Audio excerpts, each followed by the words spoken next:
But yeah, we see some of the worst air quality situations where you've got a home, everything seems fine, but then due to pressurization, you're pulling air from this very dirty crawl space. But maybe some of the key aspects that you want to take into account when building new. And one of the questions we asked ourselves a while back, and maybe it's might be helpful for you, and is why hasn't something like mold taken over the world? You cannot just blindly trust that someone will make the right decisions for you. Or people like architects care very little. Well, I shouldn't say care. They have not prioritized air quality well. The general contractors are not. The HVAC contractors are certainly not. What are ions and what is bipolar ionization and how does it work inside of a house? Yep. You know, you're going to Airbnb or something. You can't control how they clean the place before you, the bedding, the paints, all that kind of stuff. So you have to mitigate it. Are you ready to revolutionize your health and reconnect to your primal self? Welcome to the Primal Shift Podcast. I'd like to thank Peluva for sponsoring this week's episode. Peluva is the brand behind my favorite zero-drop minimalist shoes with the distinctive 5-toe design that allows for correct dynamic movement of the foot when walking or running. The latter is impossible when toes are encased in a single box, even a white box. I love my Peluvas because they give me the most authentic barefoot style experience, but with sufficient cushioning to use them all day, even on hard surfaces. Peluvas are also incredibly stylish and I really like how they look. I've been using my Peluvas during intense CrossFit workouts, while walking the dog, and even during a recent 8-day trip to Disney World, and they've been unbelievably comfortable. They feel like walking barefoot on a putting green. Now you can try a pair of Peluvas with no risk by visiting peluva.com. That's peluva.com. Make sure to use code KUMMER for 15% off your first pair. And now back to the episode. All right, David, welcome back to the show. We've talked, I think, twice in the past already. Probably. Definitely lots of times offline. Lots of times offline. And today, again, I want to chat about air quality and the implications on our overall health and in particular indoor air quality, right? And over the years, ever since, we started talking, I think at was it a Paleo FX or something conference when I bumped into you guys. And I've kind of come to the conclusion that the best thing you can do for your health is to not be at home. Unless maybe you live in New York City and outdoor air pollution is even worse than, indoor air. But even in our home, I notice that we all feel so much better being outside rather than inside. Would you generally say for the majority of the population, spending less time indoors is better? Yeah, I think for us, we see the indoor environments as so unnatural. And so that leads to all kinds of unintended consequences. And so in general, the indoor air is significantly worse than the outside air. And what we tend to try to ask is why. I mean, in a lot of ways, it's the same air, but what's different? But the problem that we see is that our homes are basically trapping contaminants inside. We're making them out of materials that things like mold, water-based bacteria like to grow in. And we keep the temperatures and ranges that those types of biomes thrive in as well. And then there's no counterbalance. There's no natural predators. There's no natural processes. And so things that you're going to be breathing outside are then magnified inside because they're growing, they're expanding, they're being trapped. And then that leads to all kinds of unintended consequences. And for us, we focus on air. Air is one piece of that puzzle, but if you spend all day inside looking at a screen in the dark, that's not going to be good for you either. Right. And so there's noise, there's light, air is one piece of that puzzle, but there's lots of things inside that are very unnatural, including some of the kind of just unnatural, right angles of everything, like these little boxes that we live in. So there's all kinds of things that are more unnatural inside. And so, we're big advocates for going outside. I'm blessed to be able to live in a place where I can just open the windows, I can go outside, and it's great.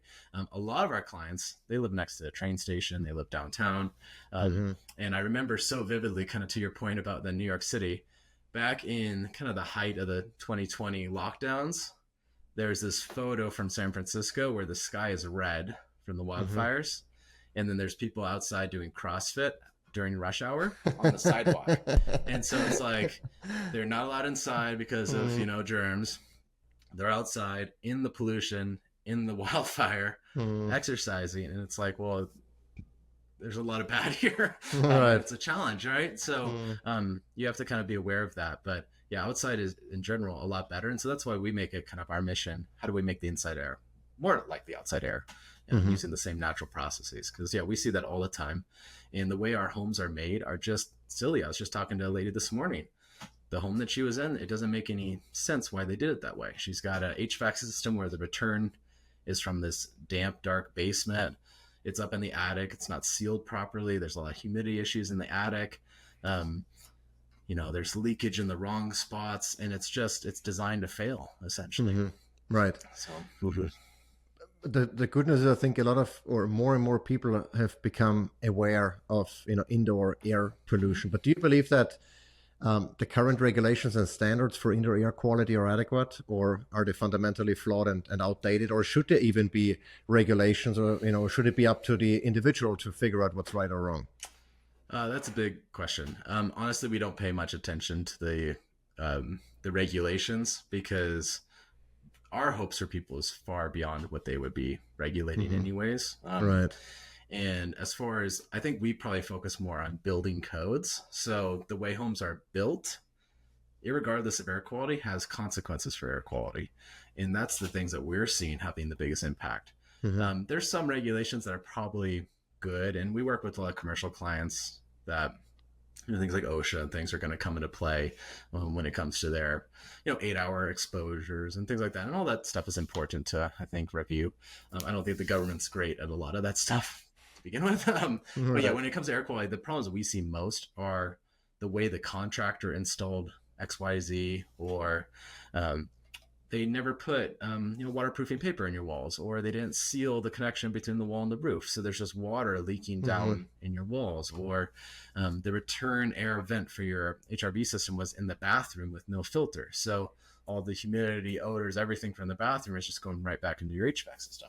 So there's all kinds of weird things that are maybe to building code, but have very unintended consequences with air quality. And one that I lament about a lot, because I've talked to so many people that it's really hurt, is places like Florida, where they put the HVAC systems in the attic, uninsulated, with no mitigation for things like mold or humidity. And within a very, very short period of time, you have mold in that attic. Even like a platinum LEED home, new construction, there's no insulation in the attic, there's no conditioning of the attic, there's no dehumidification, purification, nothing. And so the HVAC systems, the lungs of the home, are in that space in this very hot, humid environment. And within a very short period of time, there's mold there. And so, I don't know if the government's going to help change that, but I think it's for people as they're making decisions with where they're going to move. It could look like a really nice home, but kind of look behind the walls, kind of look behind like the systems in the home. And we can talk about kind of how we approach helping someone figure out their air quality, but it's very individualized, because the issues you're going to deal with in Florida versus someplace dry, or a multifamily home versus single family, they can be very different. And so air quality we've been doing this for about 15 years. One of the biggest things we've learned is it's not one size fits all. There's so many kind of factors that come into play that you need different tools that are appropriate for different situations. But yeah, I don't think the government's going to help us a whole lot here. Honestly.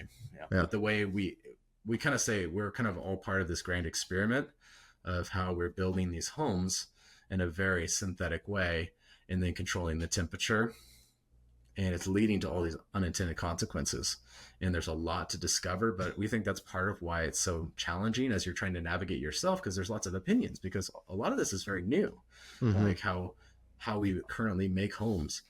A lot of it, if you look back at ancient building methods, a lot of them had natural mitigations against things like mold, or things like VOCs, much more breathable homes, not perfect at all, but our modern homes are certainly contributing to some very unusual concentrations of things that our bodies haven't been exposed to before. Right. Now, we are in the process. We're actually right now designing a new house for our new homestead. So I will follow up with you offline, to get you loop you in, to make sure we don't do anything that's stupid. But maybe let's one question, when I first started, thinking more about building science and how it affects our health, there is this modern trend to make the house as airtight as possible. And then there is the camp that says a house needs to breathe. And then there are those that say, well, a house needs to breathe, but not uncontrollably. You want to control, air infiltration and exfiltration for that matter, and not just, have random leakage points, and let it do whatever, whatever. What's your take on this? Does a house should we control, have certain air circulation systems, but everything else is airtight or as airtight as possible?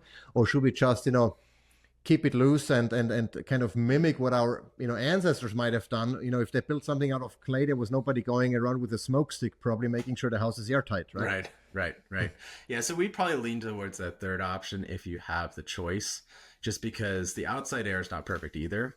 And so if you could be intentional with when and how you're bringing it in and purifying it, then I think you're setting yourself up for success. Now, if you live in a pristine place and you can build your house out of natural materials and you just leave the windows open and it's not super cold or super hot outside, that's probably the simplest and easiest way. But for most people, that's not real practical. So if you're living anywhere near roadways, or in the case of even you're in the most natural, beautiful place ever and you've got a wildfire, you want to try to make that house as sealed up as possible during that event, even if most of the year is fine. But for a lot of people, they're going to have seasons, part of the year, they can keep the windows open. It's great. And there's cultures that go back hundreds or thousands of years that every evening they open the windows. It's just kind of part of the culture. And there's a lot of reasons for that. But for a lot of people, you're going to live in more urban environments, even suburban environments, and the air quality is going to be probably 50 times worse during rush hour on a Monday than it is in the afternoon on a Sunday. So it's going to be very dynamic. And so in those areas, technology tools can kind of better replicate what would happen more in the natural environment, and then filter that outside air, exhaust the bad indoor air, and then also purify it. But yeah, we see some of the worst air quality situations where you've got a home, everything seems fine, but then due to pressurization, you're pulling air from this very dirty crawl space. And those types of things where maybe you put a whole home exhaust fan in the attic and it was like good intentions, but it's actually sucking bad air up from the basement or something like that. We see those things a lot. So having, and just one of the people I talked to this morning, there's leaks in the HVAC system, air leaks in the attic. And so there's a significant increase of humidity when the HVAC system is on.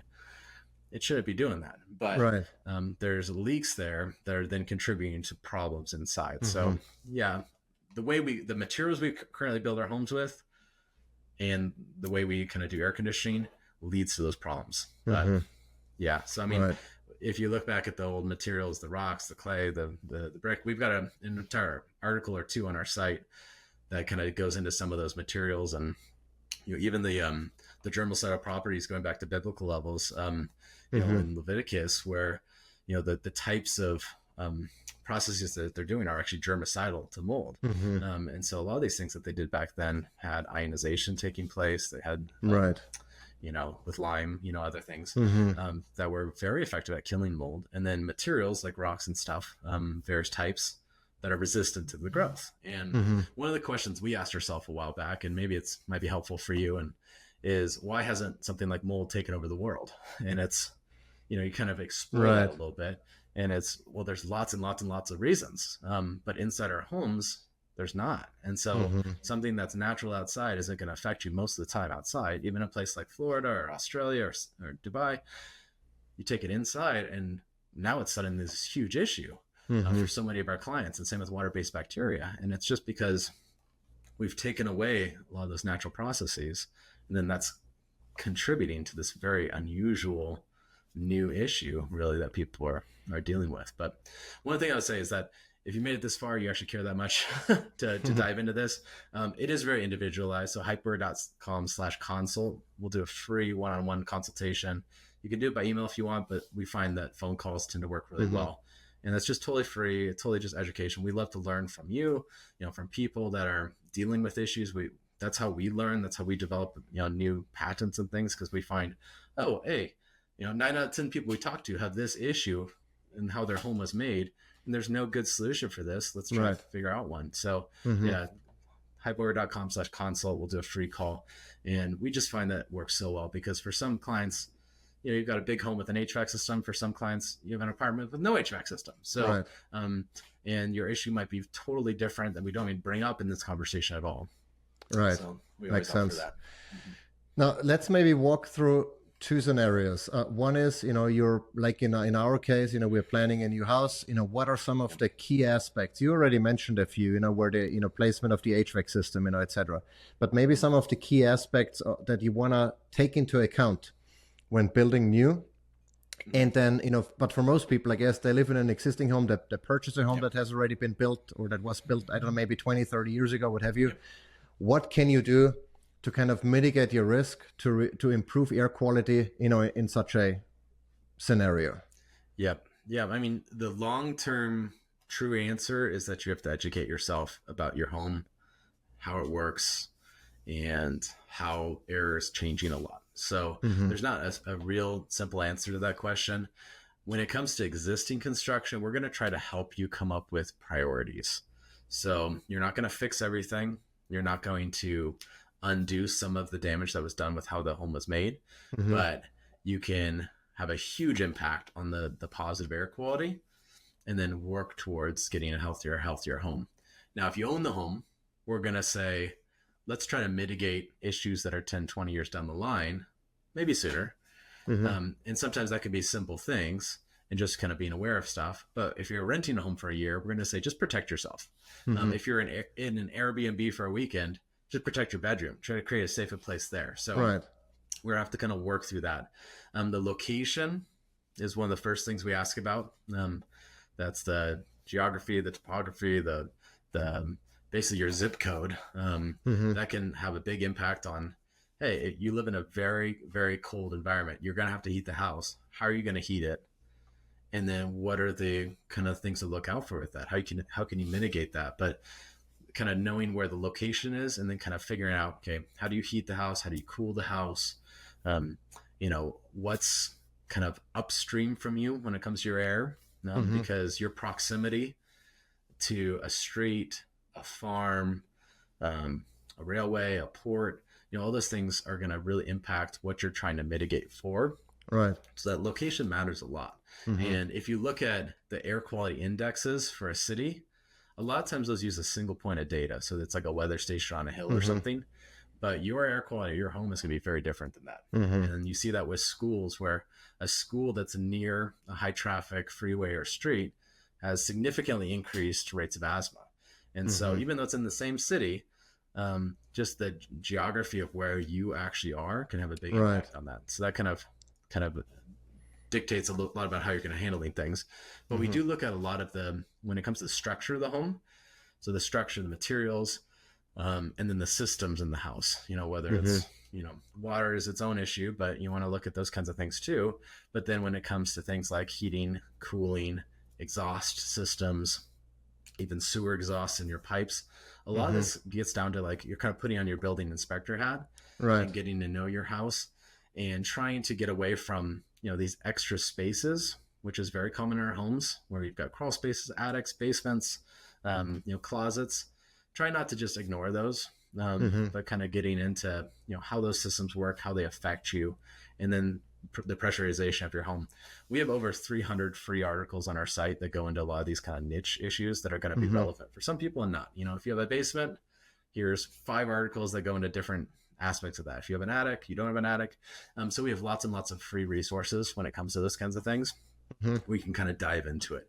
And then one of the things we haven't talked about is the individuals.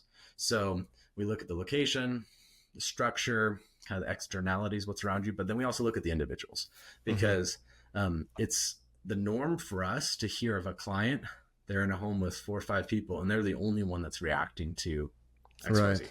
And so that's very common. Sometimes with genetics, you see family members that are, somewhat similar, but if you have a peanut allergy and you're next to the peanut factory, we're going to have to take steps very differently. If you have a mold allergy and you live in a humid environment, then we're going to be a little bit more aggressive with certain things. And so sometimes it's the individual, their experiences, sometimes past history of toxic exposure can make them much more sensitive to Mm-hmm. certain types of fragrances, chemicals, ozone, all kinds of stuff. And Right. so we do want to dig into the individuals, and then also not just the people, but the pets. So, Right. they have their own air quality challenges too. And then every person, every animal is also contributing to that air in the house. And Right. so, that's just the nature of living, just the activity, our actual bodies, shedding skin, the whole thing. Um, Mm-hmm. and so we just want to be aware of who's in the house and how all that contributes to, if someone comes to us and they're like, hey, my kid is dealing with this type of diagnosis or these types of reactions, we're going to go really hardcore in their bedroom. We're Mm-hmm. going to say, like, forget everything. Just try to make that bedroom as safe a place as Right. possible until you kind of get your head above water.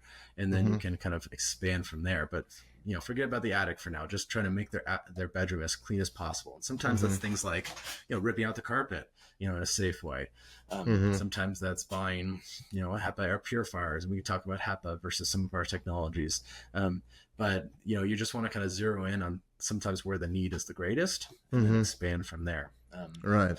Yeah. But then when it comes to new home construction, we have a new home wish list. We'd love to kind of brainstorm with anyone that's kind of going through that process of either shopping around or building their own home, because there's a lot that you can do and there's a lot of innovation that's Mm-hmm. taking place when it comes to air quality, um, lights, pressurization, Mm-hmm. outdoor air exchanges. There's lots of stuff that you can do.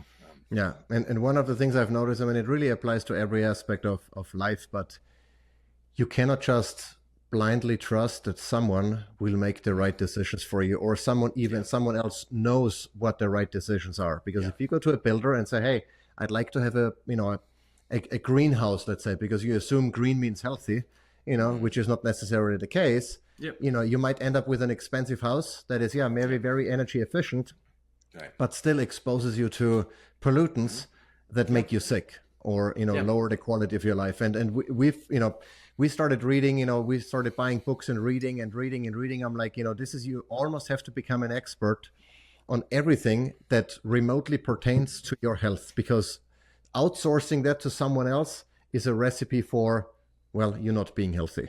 And it's a bummer on the one hand, because what do you pay experts for if not for that? But unfortunately, much particularly in the medical field, those quote unquote experts, they are anything but.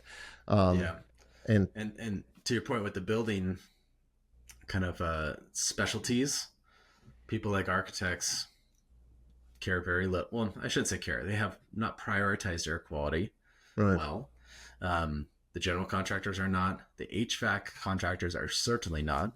And so you have all these different specialties, and air quality is not really in the mix. And so even if you've got someone they've been an HVAC contractor for 40 years, they might say mold is just dirt, or they might say use the cheapest possible easy flow filter in your HVAC system, because that's just what they default to. That's what they were taught. They never really explored the other consequences of these things, even from an energy efficiency perspective, but certainly from air quality. And so, yeah, it's tough because a lot of the current norms and expertise is leading to what we see as very bad outcomes for your air and your natural environment. Right. So yeah, and we often say, like, we would make more money if we just sold a big bulky like HVAC filter with like a fancy app or something like that. But the reality is that it gets more complicated than that, and you do have to educate yourself. But you can be successful. Like, you don't have to. We have people with very low money in apartments that were not built well, and they can still be successful mitigating those challenges, and then you can work towards a better place. So you don't just have to build a home from limestone out in the forest or something like that. Right. Like, there's ways that you can be successful in the midst of this. But yeah, that's definitely a challenge that we face, is kind of the norms of how our homes are made and kind of the current experts. And yeah, a lot of it is, having been in this space for a while, a lot of people are just kind of parroting what everyone else said too. Yeah. And then when you actually kind of go beyond that first layer, you're like, where did they come up with this? Like, where did that come from? And there's not like a lot of evidence below the surface on that. So. Yeah.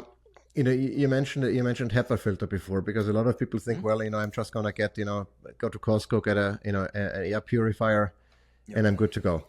What are some of the different air purification technologies out there, and what are the pros and cons? How do they compare?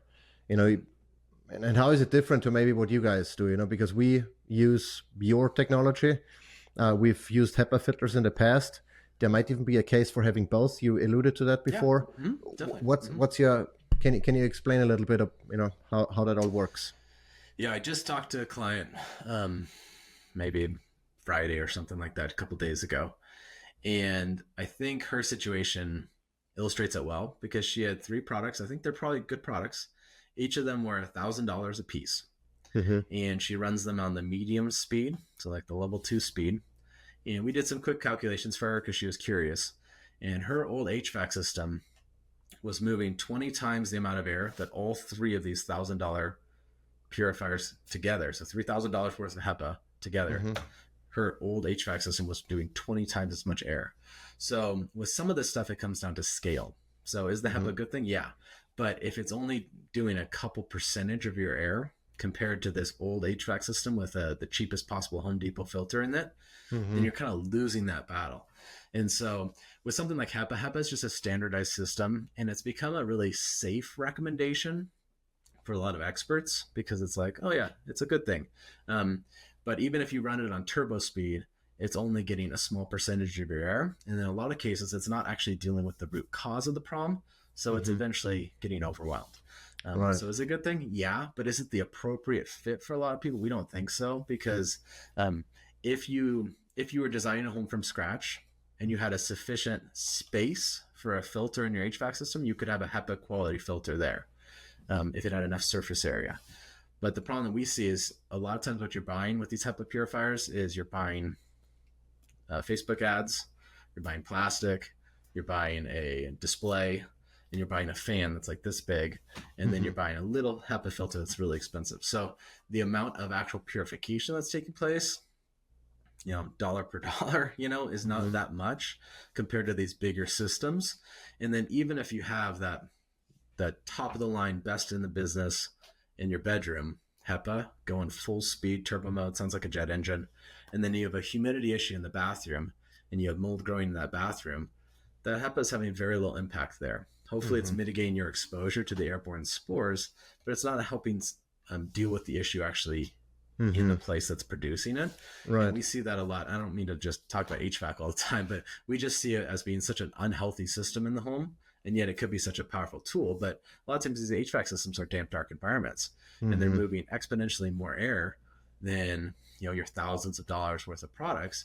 And so it's blowing out of the vents at a high velocity, and that's what's hitting you. That's what you're breathing. Right. And if you look at how in the air moves in a room, like the dynamics around a ceiling fan or something, it doesn't all just like line up to go through a filter. It's kind of like water. It doesn't want to be forced through that filter. It doesn't Mm-hmm. want to. So you have to really push it through there. So a lot of times you're just kind of mixing a small amount of the air over and over again, and you're not getting the whole thing. And so Mm-hmm. that's why we tend to focus on these larger systems. And then we also use technologies like polar ionization that's going to replicate what happens outside to suppress growth on surfaces as well as in the air kind of throughout a space. But that's not the perfect solution for every situation either. So we want to Mm-hmm. give different tools for different approaches. And the way we see HEPA is it's a great thing, but it's just a standardized system, Mm-hmm. kind of specifically dealing with the 0.3 microns, the most penetrating particle size. And it's how efficient it is at that. But a lot of times we would actually prefer a lower quality filter with more airflow Mm-hmm. than a really, really high grade medical air filter that's not getting much air through it because Right. the scale of benefit isn't there. Mm-hmm. And sometimes you don't need, like a H14 or ULPA 15 or something filter in the home because it's actually purifying such a small amount of the air. Mm-hmm. And, but yeah, so essentially, so backing up a little bit. So what HEPA does is it's kind of like a chain link fence. So it's going to trap the things that it can. Some things are going to penetrate it. Something like a chemical gas is going to go right through it. Mm-hmm. And so it's a good thing, but you have to force the air to go through it. And the denser Right. it is, the more you have to force it. And Mm-hmm. in general, the smaller a fan is, the faster it has to spin, so the more RPMs in order to Mm-hmm. generate that suction or pushy motion, and then the louder it is. And then in real life, people don't like it on super loud, Right. so they're going to turn it down. So a lot of people buy these filters based off the specs of the turbo mode, and then they run it on silent mode, and they're getting 1% of the benefits of what they were buying in the first place. Right. And so, there's just some, real world physics there that are challenged to overcome. But then something like HEPA is not going to have any germicidal effect in general. So you have to add another technology in there. And so something like UV light could be a good thing. We like sunlight, but you can't shine UV light on a lot of things. You can't shine it in our eyes, obviously. And so you have to have it inside of a container. And so UV light is going to have direct line of sight, proximity, so how close it is to the object, and then contact time. So if something's moving quickly, it's not as effective. And so something like UV could be good, but it's inside the chamber and it's able to kill things.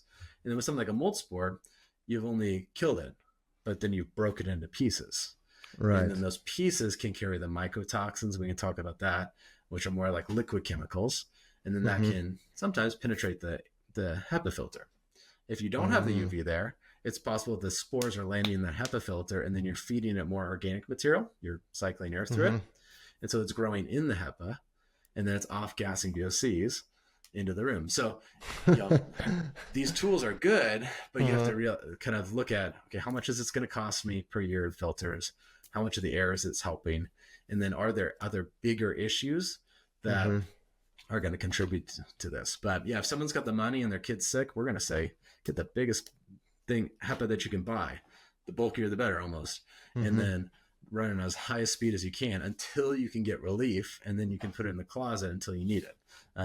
But a lot of times it's just simply not practical, because we know people have spent not just $3,000 but $5,000 plus thousands a year, and they still have kind of runaway issues in their home. And for a lot of people, you're not going to be able to drop $5,000 on HEPA plus ongoing filters and still have your problem. So it's us, it's kind of luxury. If we could snap our fingers, everybody has HEPA, great, but we would much rather have a larger filter system like a V-bank filter or something in the HVAC to get a greater quality of filter. What is a V-bank filter? So if you think about most filters in the HVAC system, it's just like a single flat filter, right? And then all the air, let me see if I can do this. All the air is just going this way through it. Right. A V-bank, it's not prepared for this analogy, but it's okay. We're going to take two filters in the same amount of space, the same amount of duct, and you've doubled the surface area of the filtration. And so you can do that multiple times. I'm not going to waste all my sticky notes here, but you can have multiple things to magnify the amount of surface area. And the analogy that works for me is if you try to suck a milkshake through a tiny straw, it's not going to work. So you actually need a larger straw. And when it comes to filters, getting back to our previous conversations, it seems very arbitrary, the size of filter that a contractor puts into a home, as well as the number of returns. And so sometimes they've got a 3,000 square foot home and you've got a filter that's just like a 20 by 15 filter. That's all the air has to go through that one filter. So if it's a dense filter, it doesn't work. And so you need to have more surface area in order to achieve a greater density of filtration, or you can damage your fans or reduce airflow, all kinds of stuff. A V-bank filter is very common with our commercial clients. In the homes, it's much less common. And there's companies out there that make very, very expensive versions of it. One of my colleagues basically did it herself for about $50. You're just creating more surface area, adding a second return or something like that. But if you could do something like that, where you have more physical filter space, then you can have a much greater filter density without adding too much pressure through the fan. Right. Makes sense. Yeah. I think we use one of those, I don't know what, there's like a MERV rating, I think, but it's like a thick V-bank active charcoal kind of filter that we put into our AC. And it used to be like, one of the small, like thin one layer kind of filters that you mentioned before. Yeah. Okay. Gotcha. Right. And so in general, 1-inch filters are the most common. If you have a 2-inch filter, a lot of times it's not going to be really any different, but they're going to last longer is essentially how they're going to do it. But there are lots of little V's in Mm-hmm. there, the Right. pleats. And then we do recommend adding carbon to that. So Mm-hmm. we sell those, but we often say there's nothing inherently special about them because it's a standardized system. Mm-hmm. But for most residential people, carbon is never in the HVAC system.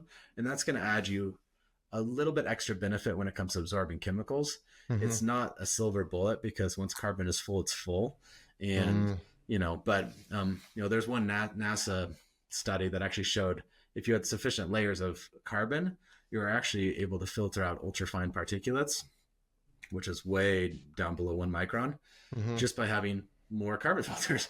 But Right. typically the carbon is not for the physical filters, it's for chemicals. Gotcha. But yeah, so it's just something to look into. But statistically, it's around 83% of Americans haven't changed the filter Mm-hmm. right now when they were supposed to. So it's a huge amount of people that Mm-hmm. haven't even changed the filter, let alone looked into any of this other stuff. And I know people that have spent literally 6 figures on like biohacking equipment, and they haven't changed their home's filter for 5 years. Right. And so all the air is going through this potentially very, very dirty filter. They're Yeah. spending more on electricity, and they're not getting the benefits out of that system. And yet Right. they're spending a bunch of money elsewhere. And yet here's this like really powerful system Right. that's kind of contributing to their problems. Yeah, and that's all of that goes really into the thinking and design of our new house, because we bought actually just about a year ago 45 acres, so we kind of expand our food production and self-sufficiency and reliance, and obviously air quality is going to be a big part of that. Collecting water, in all of those things. Harvesting the sunlight, harvesting wind, for electricity. Yep. And so again, we'll talk offline, but the whole idea of making sure that whatever we build is gonna be proper from a health perspective. Because all of us, we are at home all the time. The kids are homeschooled. My wife's at home, I'm at home. Yep. And so we spend a significant amount of time in the house. I mean, also outdoors, but nature of the beast, with work and everything is, it's going to be inside, a lot too. And so we really want to make sure that when we put in the HVAC system and, air circulation and stuff, it's really done to the best of our ability and whatever we can afford, but, like you said, adding a couple of extra returns and, having filters there. So, kind of, it's distributed a little bit, it's not like one filter that has to take care of everything, but maybe, 2, 3 or 4, and it doesn't cost significantly more to do that. Right. Those are all things that I think are very important for anyone, considering, building. But let me give you maybe an example, because I think that applies maybe to more people. Not everyone listening to this is gonna in the process of building a house. Most people live in a house, and they have to mitigate what they're dealing with. Our house was built in the 80s. It has an partially unfinished basement. We have a huge crawl space that is just, I mean, you can smell that it's damp. Right, and it's vented directly into the unfinished basement, which is directly underneath my office. I'm actually sitting on top of that crawl space, right? Right. Mm-hmm. So there is air from down there coming up into my office, right? Yeah. And 50% of your air is from that. Right, exactly. And so there are a lot of things. I'm like, okay, we're not gonna redo the whole house, considering that we'll be moving. But in our bathroom, on the ceiling above the shower, we've seen mold the other day. I was just up there, the other day with Total Clean, spraying it, scrubbing it. We have the, and you'll tell more about that, the HypoAir, the, bipolar ionization technology. We have this, the whole house system attached to our HVAC unit.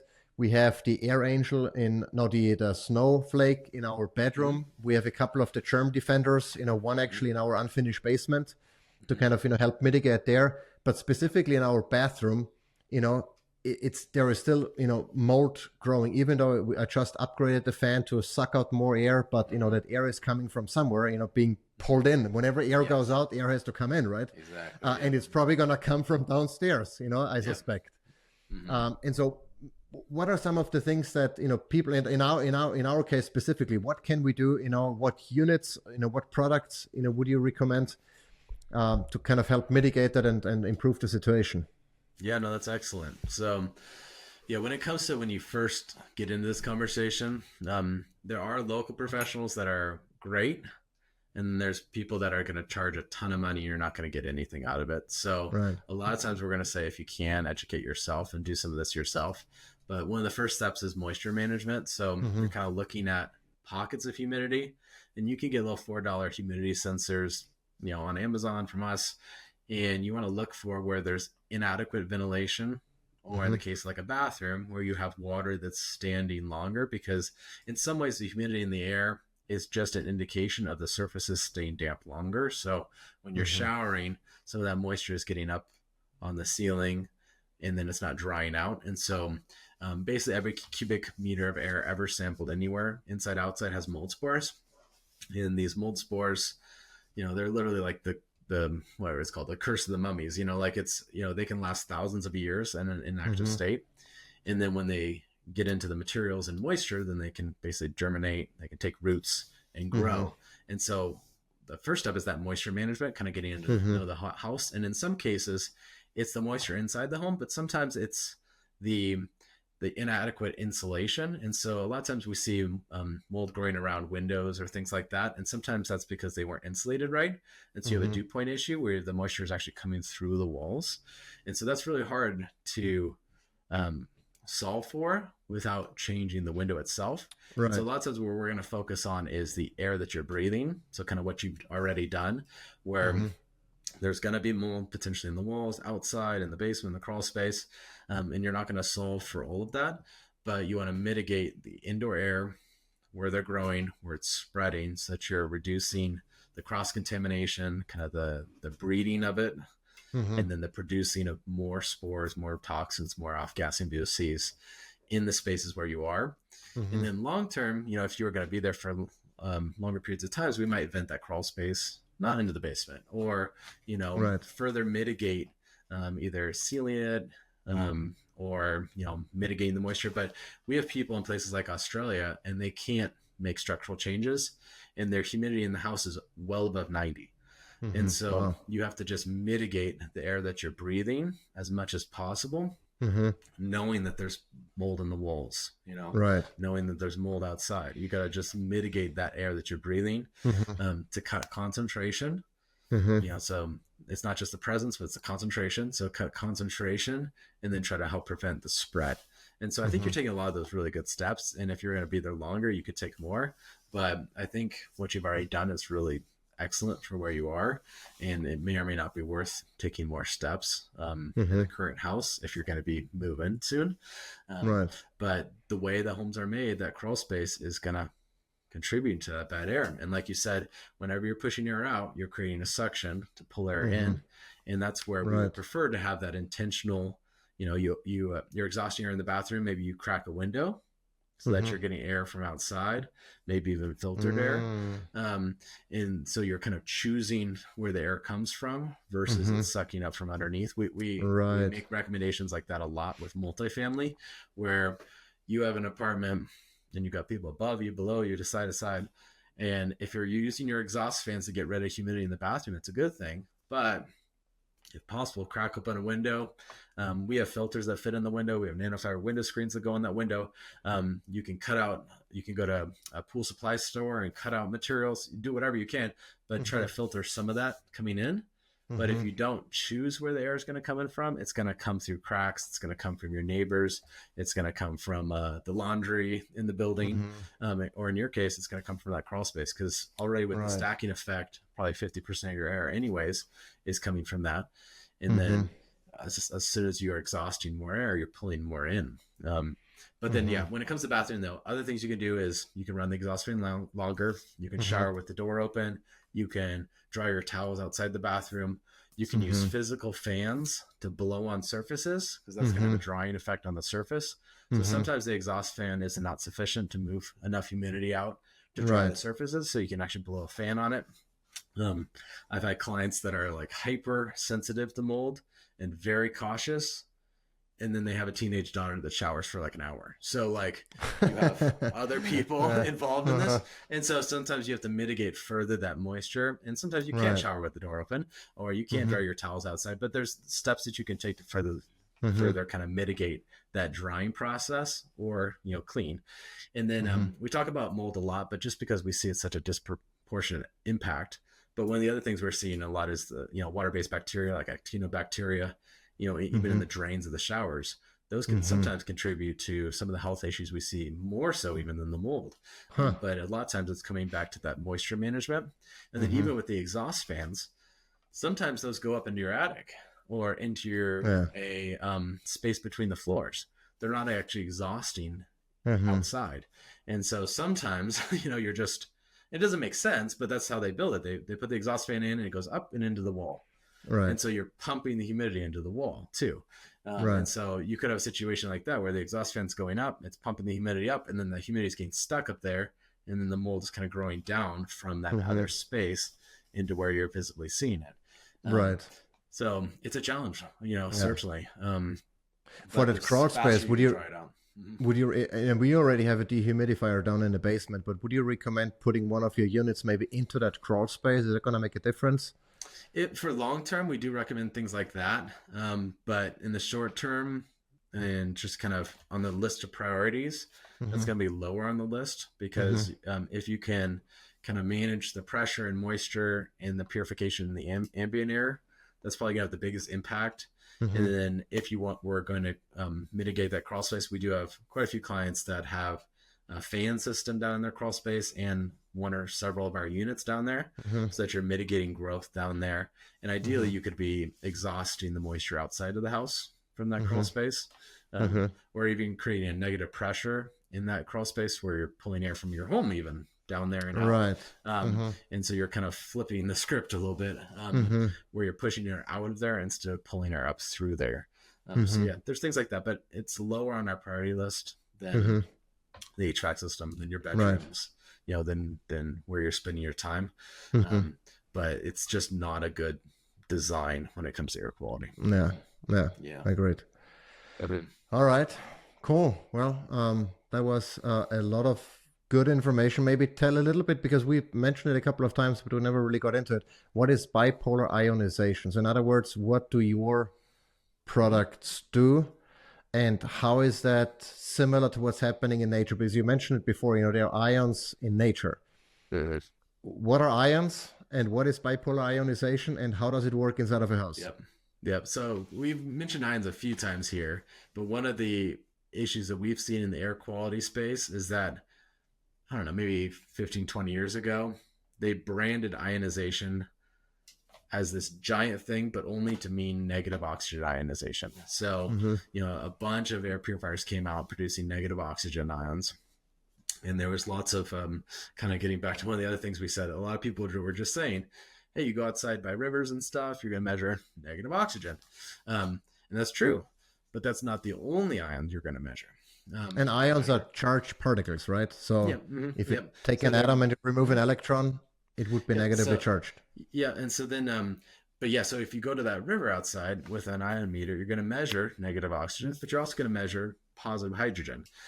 Things like copper are producing ions. They have this germicidal effect. That lime wash that we were talking about in the ancient buildings, lime ionization. So there's lots of this ionization that's going to take place. And some of it is going to have a different interaction depending on what type of contaminant or pollutant it's interacting with.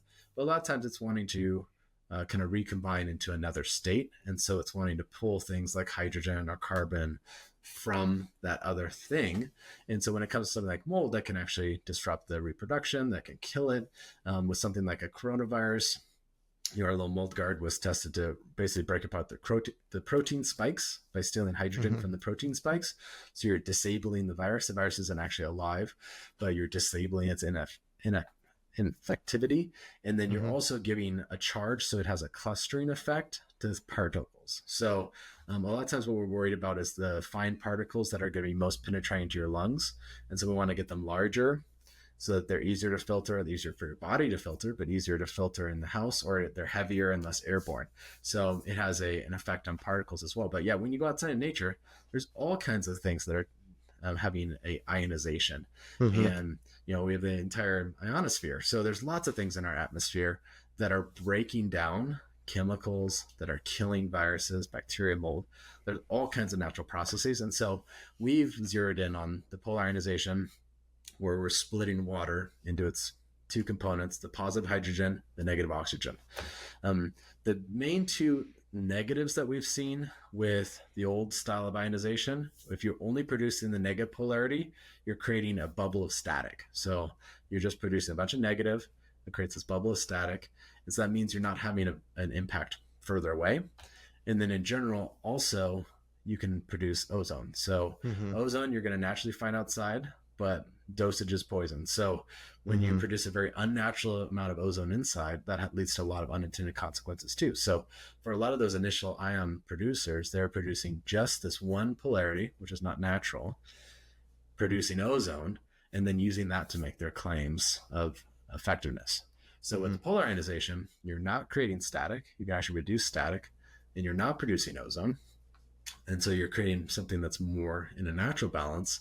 And so you're getting the benefits in the same way that you would outside. I was talking to someone earlier today where there was another product a few years ago that people were spraying in the air, and we're like, well, they're making claims that it's natural. Well, where is it natural? We kind of looked into it, and the only time we could find it in nature was in the parts per trillion deep in the ocean above the sea level.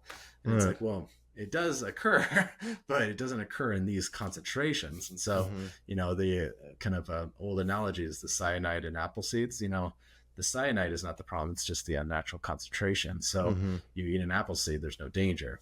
You eat 10,000 apple seeds in a day, there's a danger. So this is true with a lot of this other stuff too. So you take something like ozone, you're going to breathe it on a mountain in Alaska, but you take that ozone and you make a really high concentration inside, and that's what leads to the problems. And so with all of our things, we want to replicate those processes in natural concentrations. So you get the active mitigation, suppression on surfaces in the air, particulate removal, without these unintended consequences of these really high levels of something. Because you can have too much oxygen, you can have too much CO2, too much of things is where we find most of the problems come into place. So polar ionization is one that we favor a lot these days because it's so effective against water-based kind of biological material, as well as the particulates. And we haven't talked that much about the mycotoxins, but if you killed all the mold in the house, the mycotoxins, we describe them as the sweat of the mold. It's like this liquid, byproduct of the mold. And it's not really accurate, but it's close enough, I think. So this sweat is left over even years later, and it hasn't evaporated. It's not alive. It's just toxic. And so if the piece of mold, you're walking on the carpet, there's a piece of mold that gets in the air, and it's small enough that it can stay airborne, and then you breathe it in, that's generally how you're ingesting these toxins. And so we want to both suppress, but then also help remove the fragments. So, and so the polar ionization specifically, we found to be really effective and efficient. You don't have replacement parts, really low energy. So it can have a big impact. And with the HVAC, we want to put it in the HVAC system so you're getting that coverage throughout the house. Right. Now, when it comes to more complex chemicals, it's not the greatest technology for that. We're going to supplement that technology with something like APCO, which is a version of photocatalytic oxidation. We could talk about that if you want. But so there's different tools for different types of issues, like our clients that are casinos or a sewage plant. We're not going to emphasize the polar ionization. We're going to use other technologies for that because of the high levels of chemicals. Generally in your home, you can have a big impact with source control on chemicals, but the biological contaminants is really where we're seeing the issue because of the moisture management and the structure of the house. And so that's where you can have a big impact. With some of the particulates, you can kind of put two technologies together for a bigger impact. Right. And with air quality, more redundancy is better. It doesn't mean it's beneficial. So I was just talking to someone about that earlier, where she's trying to make a decision about how much to use her HVAC system and some other things. And it's like, would it be beneficial to do it? Yes. Is it necessary? Probably not. And so you have to kind of juggle some of that too, where certain technologies could be beneficial. Something like germicide UV light could be beneficial, but the cost versus benefit may not make it necessary for that application. Yeah. So, yeah. And again, I just encourage people to reach out, and we can help you walk through what might be the best fit for you, give you recommendations. Because for some of our clients, it's that nanofiber window screen in the window that they need probably the most, because they live in an apartment above a busy street next to the port. And the only way they cool their house is opening the windows. So like having a first line of defense there is going to be better than trying to purify it after it's in your air. Trying to keep it out of the house is going to be a better first step than trying to Right. purify it once it's in your house. So Mm-hmm. That makes a lot of sense. Yeah, and actually, you mentioned that APCO, and I never quite understood what that does, because it's part of that Germ Defender, I think it's called, the product, right? the Air Angel has that Oh, the air, technology in it. Yep, yep. that And small we've used it thing. over the years for many things. Uh-huh. But so the PCO technology again is replicating a natural process. So photocatalytic oxidation. So the sunlight reacting with a mineral to create a reaction. And so in general, it's a titanium dioxide catalyst, and it's producing hydroxyl radicals. Hydroxyl radicals are considered the detergent of Earth's atmosphere. So they're highly, highly reactive. Generally, they're going to be reacting in about a picosecond, so a millionth of a second. Mm-hmm. So as things pass through a chamber with hydroxyl radicals, they can be very quickly ripped apart. And so when it comes to chemicals, we found that to be the most effective. It was originally developed by NASA for deep space missions to deal with trace VOCs. So, kind of getting back to your kind of homestead issue, it's possible you can go to the store and buy a bunch of bulky filters and bring it back to your house. Not so much in the spaceship. So you can't just be using a bunch of carbon filters and then just throw them out into space. So how do we deal with these trace VOCs with minimal waste, energy, and physical space too? And so that's where they originally came up with PCO.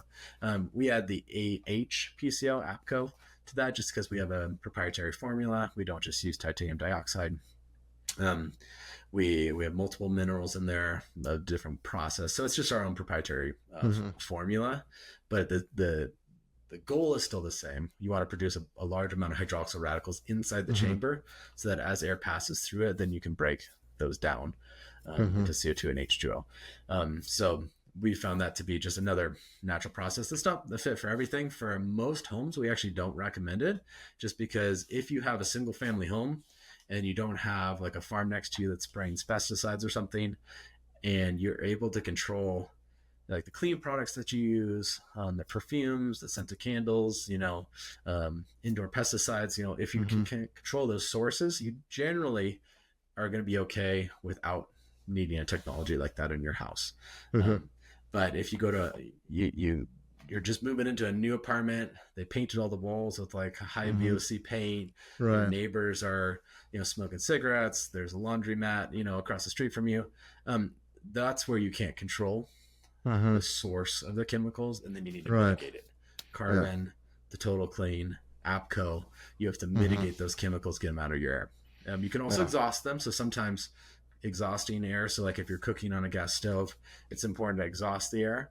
But if you're in an apartment, a lot of times that exhausting air is also pulling your neighbor's cooking, chemicals into your unit. So you have to kind of balance exhausting air, getting fresh air from outside if you have that option, and then mitigating it, purifying it inside. Right. And there's not great options for chemicals, because like with carbon's good and we recommend it for the HVAC, but it's like a kitchen sponge. So once the carbon is full, it's full, and there's no way to know it's full. Once you start smelling the carbon off gassing, you're like too far gone, because it's so full that it's actually leaking chemicals. So we don't want people to really test their carbon by, sniffing it, especially with things like radon or something you've concentrating, radioactive substance. But there's some companies that are trying to come up with a way for the carbon to change colors. But then, okay, what other chemicals have you added now? So there's not a great solution there. But carbon is probably the most time-tested option that people have for chemicals. And so that's why we see something as APCO being so effective against reducing kind of the net VOCs, and then giving you an ongoing long-term solution. And that would be true of, say, like a hotel room. You're going to a hotel, you're going to Airbnb or something. You can't control how they clean the place before you, the bedding, the paints, all that kind of stuff. So you have to mitigate it. Yeah, I was about to say, because I had one bad experience in Airbnb. They had like 5 scented candles turned on. Yeah. When I walked in, and I'm like, okay, from now on going forward, I'm going to bring the Air Angel. Yeah. Whenever I travel, first thing I do when I get into a hotel room, plug it in and just let it run, and know at least that, for the night that I spend here, or the 2 or 3, I'm in better shape than I would be otherwise. Exactly. Yeah. Your goal there is to reduce concentration, especially where you're sleeping. Yeah. And so you're not going to fix the entire hotel or Airbnb, but if you can cut concentration Right. 80, 90+%, ideally, you're going to be well better off. A couple travel tips. If you're going to a hotel, we've worked with a lot of really high end, world famous hotels that have a ton of money, but they only invest in our technologies for a couple rooms. And we've tried for well over 10 years to convince some hotel to do it for every room. And so far, we've been unsuccessful. And so what they do is they put it in a couple rooms and they leave that for the problem guests. So we always encourage our clients just to ask, because sometimes the hotel has an option available for people with sensitivities. And they might have hardwood floors. They might use different cleaning products. They might have our technologies installed. They might have a Costco HEPA air purifier, but they're trying at least more in those rooms. So if you can get one of those rooms, that'd be a better start. And then if you can open the windows, and this would be true of the Airbnb experience too, weather permitting, geography permitting, if you can open the windows, exhaust the house, that's probably going to be a good idea. Same with the hotel room. It's got a balcony or something. Try to exhaust that. With the hotel room or even the Airbnb, you could ask for them to change the filter in their HVAC. In the hotel room, they often will, and they often haven't for a very long time. And so sometimes you can just ask. I don't like being annoying, but sometimes you gotta like ask a little bit. Right. But then when it comes to Air Angel, you plug it in, go out to dinner, give it a chance to work, because we've seen crazy things in hotels where people are cooking over an open fire in their hotel room, where they're throwing like parties the whole weekend, smoking marijuana the whole weekend. And so there can be a huge degree of how contaminated a space is, but in general, it's going to be worse than your house. And your body's going to be on kind of a heightened sensitivity, because these are all new smells. And so you're going to be typically more reactive to what's there as well. So it's a challenge. Makes a whole lot of sense. Yeah. All right, cool. We're at the top of the hour, David. I appreciate it. Again, a lot of great information. I will be following up offline to loop you in for the new construction. Definitely want to make sure we do as much as we can right, within the means of our budget. And with that, we're going to wrap this episode up. I'll ping you, and when it goes live, add you guys as a contributor on Instagram and everything. And that's good. Let's hopefully get that in as many eyeballs as possible on it. Sounds good. Well, thanks for your time, and we appreciate it. Yeah, same here. On the next episode of the Primal Shift podcast, we're diving into the science of aging and a molecule called NAD that might hold the key to slowing it down. After trying countless supplements with little success, we finally found something that made a real difference: doubling NAD levels and delivering noticeable results for energy, metabolism, and more. We'll share what worked, what didn't, and how you can make an informed decision about these cutting-edge supplements. Plus, a sneak peek into our latest biological age test. Let's just say the results were surprising. Tune in to the Primal Shift podcast and take another step toward optimizing your health.